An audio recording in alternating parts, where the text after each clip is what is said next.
Title: Rick and the Underwater Pill. In the swamps and streets of New Orleans, Louisiana, where jazz floats in the air and danger lingers in the shadows, there lived a quiet man named Rick LaRue. Rick wasn't always quiet. He used to be full of life, laughter, and love. He had a beautiful girlfriend, a tight-knit family, and friends who would die for him. But that was before the underwater pill. Rick discovered the pill deep in the back room of an old voodoo shop in the French Quarter. The owner, a blind woman named Mama Desiree, whispered to him, "This pill lets you breathe underwater, but it takes more than it gives." Rick didn't understand until it was too late. The transformation.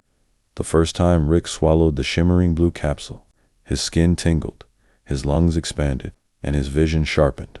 He could suddenly swim through bayous and rivers like an eel, breathe in the deepest parts of the Mississippi, and move with supernatural speed and power underwater.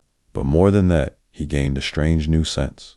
He could feel where danger was hiding, like a sonar pinging through the crime-soaked veins of New Orleans. Soon, Rick took it upon himself to clean up the streets. The war against the gangsters.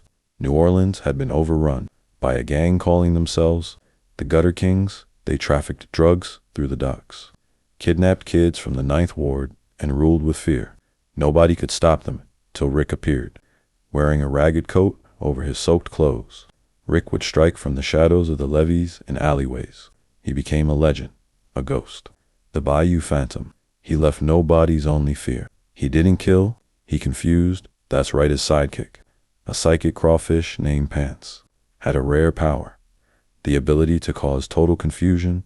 Whenever Rick was cornered, Pants would glow red, release a strange mist, and enemies would forget who they were, why they were there, or even how to walk. It gave Rick the edge every time. The cost of power, but with every pill came a price. First, his girlfriend left him, saying she didn't recognize the man he had become. His mother stopped answering his calls. His best friend turned him in to the cops, thinking he was crazy. Rick was becoming more creature than man. His skin was cool and slick. His voice rasped like bubbles breaking the surface. And worst of all, he started forgetting their faces. But he couldn't stop. Not while the Gutter Kings still reigned. The final showdown.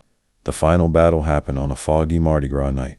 Rick dove into the river, popped the last underwater pill, and swam beneath the city until he surfaced in the gang's secret barge HQ. Pants launched his confusion mist, sending guards into a stupor. Rick moved like a storm, no punches, just pressure points and fear. He took down the leader, Big Remy, with a stare and a whisper, "You've taken enough. Now I take it all back."